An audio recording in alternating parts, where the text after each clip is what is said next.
নমস্কার। আজকে আমরা শুনব শ্রী শ্রী মায়ের জীবনের ঘটে যাওয়া বিভিন্ন অলৌকিক ঘটনার কথা। মায়ের মন্ত্র শিষ্য শ্রীশচন্দ্র সান্যাল শ্রী মায়ের সম্পর্কে এখানে 3টি অলৌকিক ঘটনার কথা জানিয়েছেন। 1317 সালের জ্যৈষ্ঠ মাসে রমণীমোহন ভট্টাচার্য মানে স্বামী জগদানন্দ, শ্রীশচন্দ্র ঘটক, প্রফুল্ল বন্দ্যোপাধ্যায় এবং সুরেন্দ্রনাথ চক্রবর্তী জয়রামবাটি যান শ্রীমাকে দর্শন করার জন্য। তাদের একজনের দীক্ষা আগেই হয়েছিল, বাকি 3 জনের মনে শ্রী মায়ের কাছে দীক্ষা নেবার বাসনা ছিল। তাদের মধ্যে 2 জন মনে মনে খুব চাইছিলেন দীক্ষার আগে মায়ের অলৌকিক শক্তির কিছু প্রকাশ দেখতে। শ্রী মায়ের চরণ পুজো করার বাসনায় একদিন সকালে সেই 2 জন গ্রামের পথে বেরিয়ে পড়লেন পদ্মফুল সংগ্রহ করতে। কিন্তু তারা গ্রামে কোথাও পদ্মফুল পেলেন না। খুঁজতে খুঁজতে উপস্থিত হলেন পাশের গ্রামে। সেই গ্রামের শেষ প্রান্তে দেখলেন একটি ছোট পুকুর, সেখানে বেশ কিছু পদ্মফুল ফুটেছিল। জয়রামবাটিতে তখন ভীষণ কালা জ্বর, ম্যালেরিয়ার প্রকাশ। তারা ইতস্তত করছেন পুকুরে নামবেন কিনা। ঠিক সেই সময়ে একজন বৃদ্ধা সেখানে এসে উপস্থিত। সে বললে, বাবা, তোমরা পদ্মফুল নেবে? আমি তুলে দিচ্ছি। তারা খুব খুশি। তারা বললেন, আমরা তোমাকে কিছু পয়সা দেব। কিন্তু তারা দেখলেন যে জামাতে তাদের পয়সা ছিল, ভুল করে তারা সে জামা পরে আসেননি। বৃদ্ধাটি সব শুনে বলল, তাতে কি হয়েছে বাবা, বিকালে এখানে এসে দিয়ে যেও। কিন্তু বিকালে সেই জায়গায় গিয়ে বৃদ্ধার কোনো খোঁজ পেলেন না, এমনকি সেই পুকুরটিও দেখতে পেলেন না। তারা আশেপাশের লোকজনদের কাছে জিজ্ঞাসা করে জানলেন সেখানে ওই রকম কোনো বৃদ্ধা থাকে না এবং ওইখানে কোনো পুকুর কখনো ছিল না। আর একবার শ্রীশচন্দ্র ঘটক, সুরেন্দ্রনাথ সরকার ও ইন্দুভূষণ সেনগুপ্ত বড়দিনের সময় শিলং থেকে জয়রামবাটি মায়ের কাছে আসছেন। পথে আস্তে আস্তে তাদের স্বাদ হয়েছে জয়রামবাটিতে মায়ের কাছে পিঠে খাবার। পরস্পরের সঙ্গে সেই নিয়ে আলোচনা করলেন, কিন্তু অপর কাউকে কিছু বলেননি। জয়রামবাটিতে পৌঁছবার পরে তারা যখন প্রসাদ খেতে বসেছেন, তখন তারা সবিস্ময়ে লক্ষ্য করলেন সেদিন প্রসাদে পিঠেও রয়েছে। শুধু তাই নয়, যখন পিঠে পরিবেশন করা হলো, তাদের পাতেই প্রথম পিঠে পড়ল। বিস্ময়ে ও আনন্দে ওই ভক্তদের হৃদয় তখন অভিভূত এবং চোখ অশ্রুসিক্ত হয়ে পড়ল। ঠাকুর মা স্বামীজির আদর্শের প্রতি অনুরাগী ভক্তরা মিলে শিলংয়ে একটি সংগঠন গড়ে তুলেছিলেন। সেখানে নিয়মিত কথামৃত পাঠ, ভক্তি, সঙ্গীত আদি হতো। একবার ওরা অবিশ্রান্ত মাতৃসঙ্গীত শুরু করলেন। শ্রী শ্রী মা তখন উদ্বোধনের মায়ের বাড়িতে। ওরা অবশ্য শ্রী শ্রী মাকে কিছু জানাননি। 2-3 দিন ধরে খুব মাতৃসঙ্গীত চলছে। এদিকে কলিকাতায় মায়ের বাড়িতেও শ্রী শ্রী মা হঠাৎ চঞ্চল হয়ে উঠলেন। এক সেবককে ডেকে তিনি বললেন, আর পারি না, শিলংয়ের ভক্তদের ভজন কীর্তনে কান ঝালাপালা হয়ে গেল যে, ওদের থামতে বলো, ওদের টেলিগ্রাম করে দাও।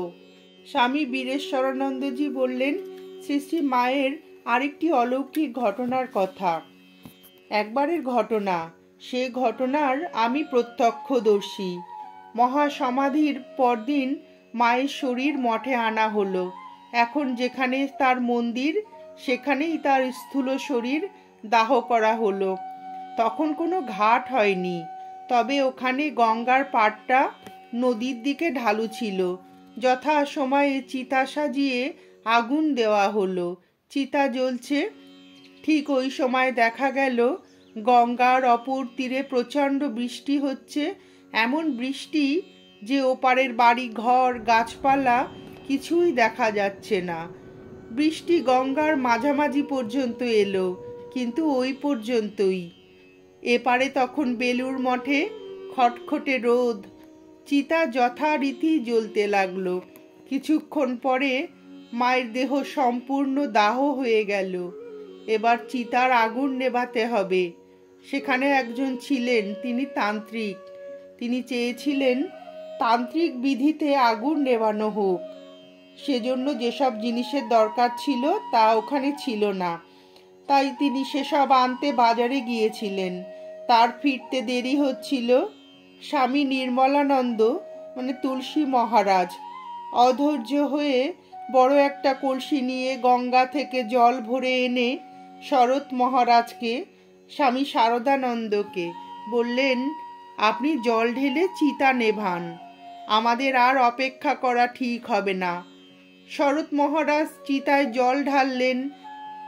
অনেকেই এর মধ্যে গঙ্গা থেকে জল নিয়ে এসেছে চিতায় ঢালবার জন্য, কিন্তু কারোরই আর চিতায় জল ঢালা হলো না। শরৎ মহারাজের যেই চিতায় জল ঢালা শেষ হলো, সঙ্গে সঙ্গে ওপারে বৃষ্টি এপারে এসে গেল।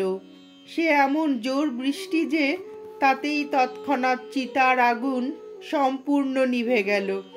ফলে শরৎ মহারাজের পরে আর কারও জল ঢালা হলো না। আমরা সবাই বৃষ্টিতে একেবারে ভিজে গেলাম। এরকম ঘটনাও ঘটে। শুনতে অস্বাভাবিক এবং অলৌকিক মনে হলেও এটি একটি বাস্তব ঘটনা। মায়ের সন্তান আশুতোষ মিত্রের স্মৃতিতে শ্রী শ্রী মায়ের জীবনের আরেকটি অলৌকিক ঘটনা। মা বলছেন, প্রথম প্রথম যখন শ্বশুর ঘর করতে কামারপুকুর যাই, হালদার পুকুরে নাইতে যেতে হবে। একে নতুন বউ, তাই ছেলে মানুষ, ভয়ে জড়সড়। কি করে যে লোকের সম্মুখ দিয়ে যাব আসবো, ভয়ে ভয়ে তো বাড়ি থেকে বেরুলুম। দেখি কিনা 8টি মেয়ে সমবয়সী এসে জুটল। তারা আমায় ঘিরে দাঁড়িয়ে বললে, নাইতে যাবে, চলো, আমরা তোমায় ঘিরে নিয়ে যাব, কেউ দেখতে পাবে না। আমি জিজ্ঞাসা করলুম, তোমরা কে গা? তারা বললে, আমি নতুন বউ কিনা, আমরা তোমার বন্ধু, তোমার এই কাছেই থাকি। আমি বুঝলুম পাড়ার মেয়েরা হবে। তারা আমায় নিয়ে চলল। 4টি মেয়ে আগে আর 4টি মেয়ে পেছনে। নাওয়া হয়ে গেলে আবার বাড়ি পর্যন্ত পৌঁছে দিয়ে গেল।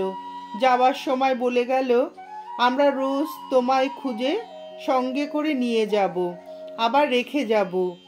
তুমি বন্ধু কিনা, সেই থেকে রোজ আমায় নিয়ে যেত, আবার রেখে যেত। আশুতোষ মিত্র বললেন, শ্রীমাকে জিজ্ঞাসা করেছিলাম আমি, ওরা কি মহামায়ারূপী আপনার অষ্টসখী? শ্রীমা বলিলেন, কে জানে বাপু, তোমার খালি ওই সব কথা। বলিলাম, আপনি ভাঙছেন না, ছাইচাপা বেড়াল কিনা? তিনি মৃদু হাসিলেন। ঠাকুরের পূজা সমাপনান্তে শ্রীমা নিজ মনে অল্পক্ষণ বসিয়া থাকিয়া পার্শ্বস্থিত নবীন ব্রহ্মচারীকে জিজ্ঞাসা করিলেন, তুমি ঠাকুরকে দেখেছ শ্যামপুকুরে? ব্রহ্মচারী বলিলেন, তখন আমার 5 বৎসর বয়স। পাড়ার মেয়েরা সব দেখতে গিয়েছিল। সেই সঙ্গে আমার জননী আমায় কোলে করে নিয়ে গিয়েছিলেন। আপনি কি করে জানলেন? শ্রীমা বললেন, তোমায় নাড়ু দিতে ঠাকুর শিকের দিকে ইশারা করেছিলেন। কে দিল মনে পড়ে কি? ব্রহ্মচারী বলিলেন, হ্যাঁ, একটি স্ত্রীলোক এনে দিয়েছিলেন। শ্রীমা বলিলেন, সে আমি। আপনি? ব্রহ্মচারী স্তম্ভিত। শ্রীমা বলিলেন, আর একবার তাকে দেখেছিলে? হ্যাঁ, সে তো ঠাকুরের দেহত্যাগের অনেক পরে, পুরীতে শ্রীমন্দিরে। শ্রীমা বললেন, আর তুমি হাতছানি দিয়ে তাকে ডেকেছিলে? সে তো তিনি ডেকেছিলেন, তাই আমিও ডেকেছিলাম। শ্রীমা বললেন, মন্দিরে হইচই পড়ে গেল, ছেলের দর্শন হয়েছে বলে। আপনি কি করে এসব জানলেন? শ্রীমা বললেন, আমি ছিলুম। ব্রহ্মচারী আত্মহারা হইয়া মাতৃচরণে লুটাইয়া পরিবার উপক্রম করিলে সে অবকাশ না দিয়া শ্রীমা তাহাকে দীক্ষা দেন এবং তৎপরে তাহার চিবুকে হাত দিয়া চুম্বন করেন।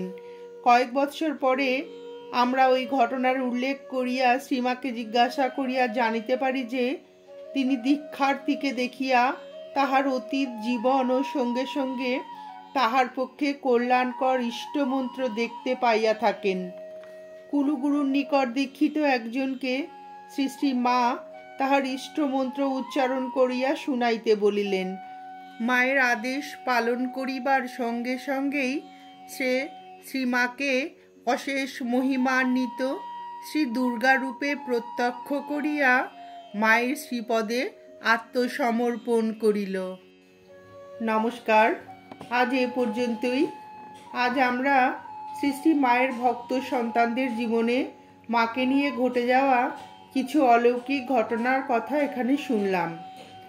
মায়ের জীবনের এই ঘটনার কথাগুলি শুনে আপনাদের যদি ভিডিওটি ভালো লেগে থাকে তাহলে একটি লাইক করবেন এবং চ্যানেলটিকে সাবস্ক্রাইব করে পাশে থাকবেন।